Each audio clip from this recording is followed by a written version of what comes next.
E aqui a gente tem os nossos swing states, né? Talvez Minas Gerais possa ser um exemplo, né? Então, você acha que é mais eficiente atacar e fazer um vira-voto de uma região que historicamente vota mais à esquerda do que tentar trabalhar nesses swing states que decidem muitas eleições? Minas Gerais, um caso interessante que elegeu um governador do Partido Novo, mas teve muito voto ali pro Lula, né? Como que trabalhar nesses meandros do Brasil que ora votam para um lado e ora votam pro outro? Mesmo o estado de São Paulo, na última eleição, Bolsonaro perdeu uma quantidade de votos dentro de São Paulo que foi determinante pro resultado final da eleição. Sim. Sim. Eu acho assim, o homem jovem nordestino, ele não vai acompanhar a voz dos pais. O homem jovem nordestino, ele vai à direita. Está claro. E eu comecei minha pré-campanha toda no Nordeste por causa disso. Eu sei que ele não quer. O homem jovem nordestino não quer viver de auxílio. O homem jovem nordestino, ele odeia o crime organizado. Ele não tem nenhum tipo de vínculo a esse tipo de visão imbecilizada que o PT criou do Nordeste. Então, esse cara é um aliado nosso. Esse cara é o primeiro a gente votar. E esse cara vai virar o voto da família também. Então, eu acredito muito nisso. As pessoas nas periferias, quando libertas, porque as periferias, a gente pega, virou Minas, virou Rio. O Rio de Janeiro, por exemplo, você tem muita coisa que é a Baixada e a região metropolitana de Belo Horizonte. Qual é o perfil demográfico? São pessoas que vivem em regiões com muita violência e com renda baixa. E essas regiões dá pra revirar. Se você resolve a violência nas periferias, você resolve o voto nas periferias também. Então, naturalmente, o programa que a gente tá dizendo aqui é um programa que acaba com a esquerda. A esquerda vai continuar existindo? Lógico que vai. Com pessoas de classe média e ricos. É isso, a esquerda vai ser um fenômeno de rico e de classe média, como ela é no primeiro mundo. Só que essa esquerda popular que a gente tem aqui no Brasil, ela tá deixando de existir no mundo todo. Que não faz sentido. Nos Estados Unidos não é assim. A esquerda popular, né, o povão de esquerda, é um fenômeno ainda latino-americano e ainda em queda. A gente tem que zerar ele. É um fenômeno que precisa ser zerado de vez. E aí vai sobrar uma esquerda que vai estar com a classe média e com a elite. E para essa classe média e pra elite, nós vamos encher muito o saco deles. Como? Nós vamos proibir a entrada de dinheiro de ONGs gringas que colocam milhões e milhões de dólares aqui todos os anos, financiando essas iniciativas de movimento negro, de índio, de não sei o que, do movimento gay. Vai ser tudo criminalizado, meter uma CPI em cima desses caras e acabou. Como o próprio Bukele tá enfrentando isso em El Salvador. Ele fez isso? O George Soros, vou sendo bem claro, existe uma ONG que luta por direitos humanos prisionais. Direitos carcerários. Direitos carcerários. Ou seja, é uma ONG que ela auxilia o trabalho do Comando Vermelho e do PCC. Essa ONG recebe dinheiro da Open Society do George Soros. Eu vou investigar, porque se esses caras tiverem qualquer relação próxima ao crime organizado de que eles têm, vamos prender eles. E o dinheiro que vem de fora vai ser proibido. Ah, mas e o cara que trabalha com o dinheiro do Soros? Sorry, você vai ser preso. Ponto. Esse cara é um sabotador. Milhares de pessoas no Brasil morrem indiretamente por conta do trabalho desses caras que botam dinheiro numa política criminal e carcerária que não funciona. Pô, esse cara é um bandido. Só que eu dou nome aos bois, Pedro Abramovay. Pedro Abramovay precisa ser preso. Pedro Abramovay, representante de George Soros no Brasil por muito tempo, membro lá do governo Lula, fez parte da equipe de transição. Esse cara é um demônio, Pedro Abramovay. Pedro Abramovay é um demônio, a gente vai pra cima desse cara. Esse tipo de gente é perigosa, então temos que ir pra cima desse cara, porque o Brasil é refém desse tipo de política ideológica de fora, e a gente não consegue formular política pública séria na área de educação, porque, a polícia vai atuar. É racismo. Racismo? A polícia funcionar é racismo? Sabe? Obviamente, assim, pra você acreditar que uma polícia funciona é racismo, você teve que tomar banho por anos de milhões de dólares de ideologia vagabunda, formando professor vagabundo, formando fumeta, formando Aniele Franco, que, veja essa questão sociológica. Não dá, definitivamente. Nessa linha que você colocou das questões de segurança, tem uma pergunta aqui, superchat do Rafael Cardoso. Ele coloca, fazer a leitura ipsis literis, certo? Vamos lá. Após a retomada dos territórios, haveria uma ocupação permanente da PM? O estado do Rio de Janeiro diz que não tem dinheiro e efetivo para isso, e as UPPs falharam nesse ponto. O estado do Rio de Janeiro é um refém das escolhas políticas que ele faz. O estado do Rio de Janeiro acabou de comprar títulos do Banco Master para a previdência pública dele, né? O estado do Rio de Janeiro, ele é ingovernável porque ele é o exemplo mais óbvio de um estado governado por bandidos. Não há nada no Rio de Janeiro que não seja governo de bandido. O estado do Rio de Janeiro, eu falo muito assim, precisamos fazer uma intervenção federal no Nordeste, em estados altamente ineficientes. Que tal votar com a ideia de que o Pará precisa de uma intervenção, ou que o Amapá e o Acre tem que voltar a ser território? Qual o sentido do Acre ter 3 senadores, galera? Não tem nenhum sentido. Não há sentido. Ninguém vai me explicar que o Acre tem que ter 3 senadores. Ou que o Acre tem que ter 8 deputados federais. Agora, dito isso, o Rio de Janeiro, por mais que ele tenha arrecadação, o Rio de Janeiro precisa de uma intervenção urgente. Urgente. E do ponto de vista orçamentário, há orçamento no Rio de Janeiro corrigindo os absurdos para que ele consiga instalar postos policiais, torres de comando naqueles bairros, até que a gente faça a recuperação, até que o Estado chegue naqueles bairros. Houve a experiência da UPP num período que era possível você conseguir andar com isso. Então, as UPPs venceram várias batalhas. A última UPP foi destruída por conta daquela mentira que foi criada pelo tráfico do Amarildo. Alguém lembra Onde Está o Amarildo? Que era uma campanha que a esquerda fez em 2012. Falaram que o BOPE matou o Amarildo. Quando aquilo foi só uma invenção para sustentar a destruição do modelo do Inclusive, PP. o pessoal fez uma arrecadação, né, que ia pra família dele, subiu Exato, o dinheiro. subiu o dinheiro. Né? Então, assim, não dá. A gente vai ter que ser muito duro no combate ao crime. E aí, a recuperação da favela significa o fim da ideia de favela. Então, o Estado brasileiro terá que ter uma política, e essa é uma política ambiciosa, porque esse é um outro ponto que é importante colocar. O Poder Executivo no Brasil perdeu a ambição. Não existe ambição. Qual é a ambição hoje dos Estados Unidos da América? Eles estão falando em reconquistar o hemisfério ocidental, politicamente, então eles querem controlar da Groenlândia à Patagônia, e eles querem ir para Marte com o Elon Musk. Qual é a China? Ser a grande potência do mundo. A ambição da Rússia, eles querem conquistar a Europa. Qual é a nossa ambição? Dar um botijão de gás. Hoje a ambição do governo brasileiro é dar um botijão de gás pra uma pessoa. O Brasil perdeu a ambição. Uma ambição do nosso governo é, cara, eu quero que não exista mais favela no Brasil. Cara, a gente vai viajar pra fora do Brasil, pra países sérios, não existe favela. Por que a gente tem que aceitar que tem que ter favela? Não vai ter favela. Então meu governo vai iniciar assim, não haverá favela. Eu vou tomar as favelas, e é uma discussão nossa, se torna ou não torna a favela um distrito federal, para que o governo federal administre uma política, e a política vai ser, vamos reformar o que precisa reformar, entregar títulos de propriedade, criar regras duras para não refavelizar, ou seja, eu ganhei agora uma casa, eu vou fazer um puxadinho. Não, você vai perder sua casa se fizer um puxadinho. Você vai respeitar aquilo, você virou cidadão. Vou te tratar agora como cidadão. O cidadão é titular de direitos? Sim, mas de deveres. E você vai ter direitos e deveres. Eu vou arborizar a tua rua, vou botar uma escola boa, os serviços públicos vão chegar, a polícia vai estar presente. E nós precisamos fazer isso em 10 anos. Isso vai custar sem os reajustes, né? Aí teria que ver o reajuste ao longo do tempo, coisa de 950 bi a 1 trilhão. Ora, nós conseguimos, com aquela reforma fiscal, separar uma política de 80, 90 bi por ano para desfavelizar o Brasil, trazer consultoras de fora, criar esses bairros, transformar esses bairros, dinamizar economicamente. Já imaginou a quantidade de ativos que vão entrar no mercado só com os títulos de propriedade que vão poder ser bancarizados se um cara quiser pagar uma hipoteca? Tô falando de milhões de propriedades. Eu tô falando de pessoas que vão aumentar a produtividade delas porque aqueles bairros vão aumentar. Eu tô falando de você poder cruzar a sua cidade do ponto A ao ponto B passando por antigas favelas que viraram bairros. Pô, isso é imaginar um Brasil diferente. E isso é fazer a substituição. Voltando para a questão do Rio. Não seria só o Rio que desfavelizaria, seria o Rio e o governo federal. E o Rio também vai ter que passar por ajustes fiscais profundos que vão alterar essa dinâmica que a gente veio falando, que é a dinâmica doentia que rege lá o Estado. Pra começar, já não colocaria 2,6 bilhões no Banco Master, né? Do dinheiro dos aposentados do Rio de Janeiro. Já seria um bom ponto de partida aí.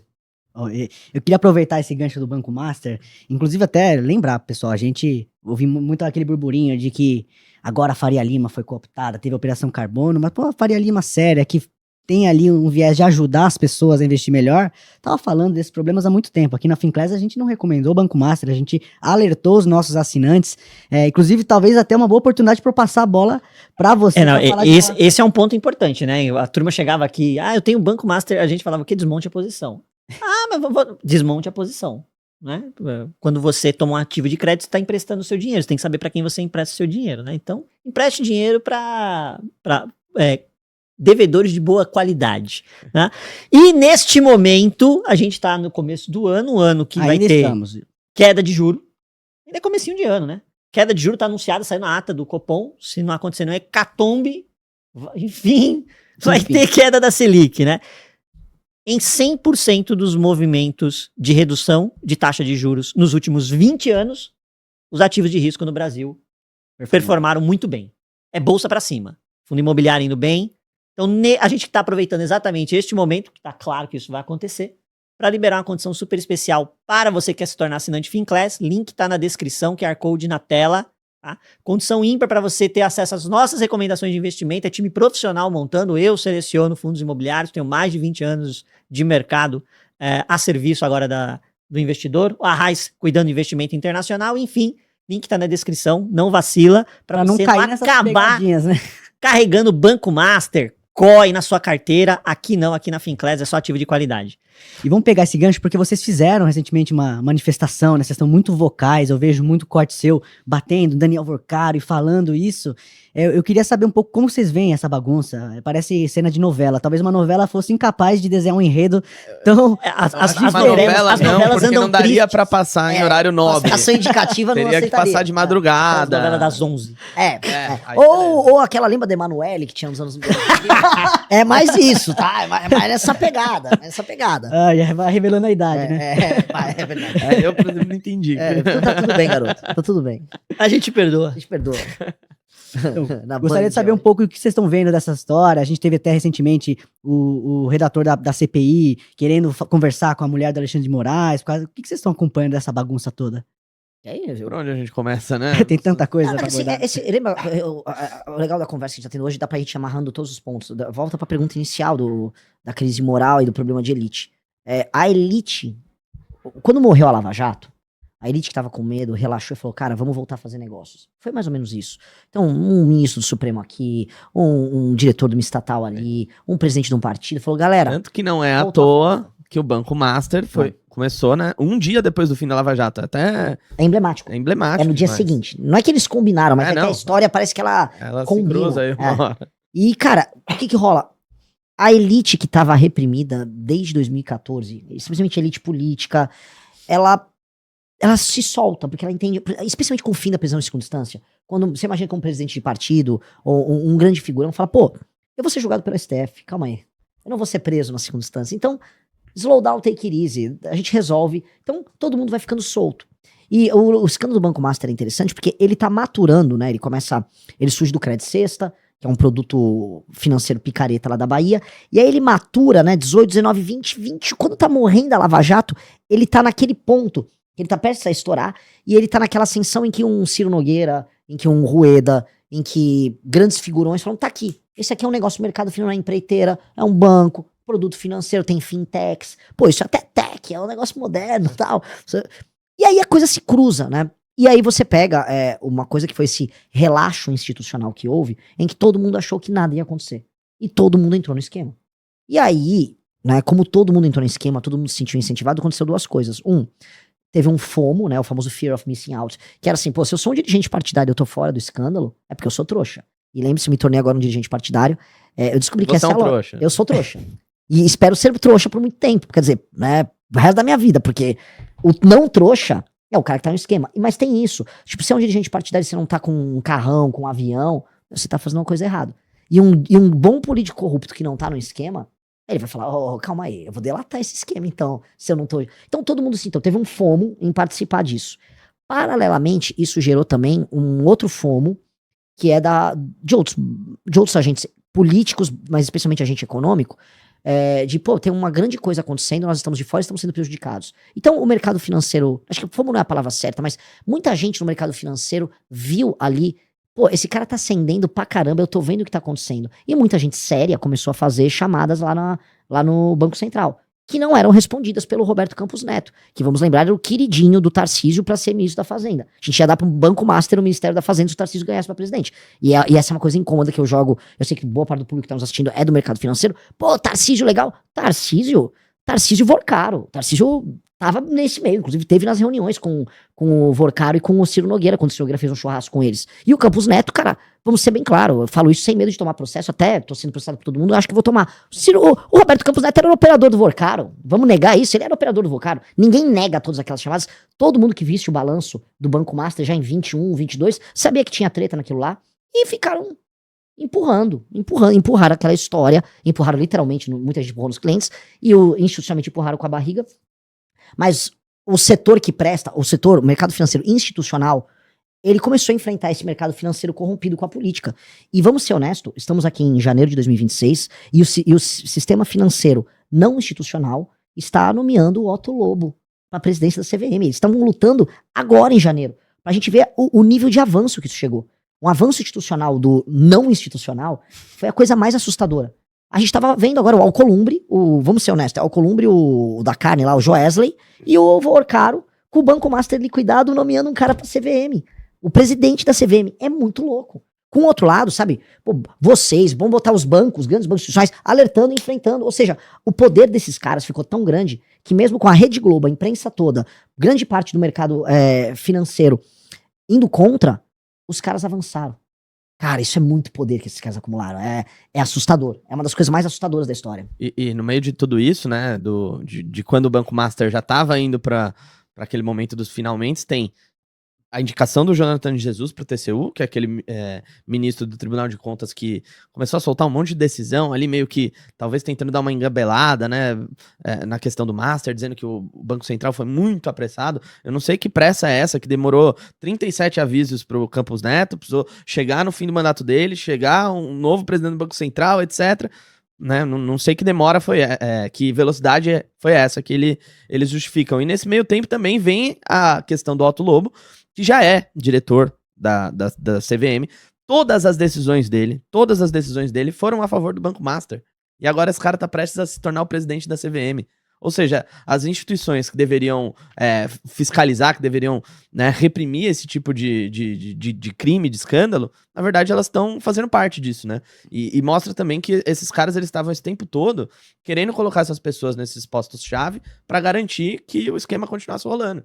Né? E eu acho que, assim, se não fosse o trabalho que foi feito da Polícia Federal, da Receita, de grande parte da imprensa, isso precisa ser falado, né? Porque a gente critica muito a imprensa merecidamente, mas principalmente nesse caso, diversas investigações, muitas coisas que foram provadas vieram por parte da imprensa, e se não fosse tudo isso, talvez, cara, o Banco Master tivesse sido vendido pro BRB, né, naqueles 12 bilhões que pediram pro Vorkar arrumar, talvez ele conseguiria aquilo ou com a BRB ou com talvez até outro amigo dele, né, ele estava envolvido em tantos governos estaduais, prefeituras, talvez ele daria um jeito, né, ainda tem outras questões aí pendentes, né, por exemplo, o Augusto Lima, que era o cara que começou com o Credit Sexta lá na Bahia, né, que depois virou CEO do Banco Master, hoje ele saiu, teve uma cisão, né, do Banco Master, ele fundou o Banco Pleno dele, com o Credit Sexta lá, e tá agindo normalmente.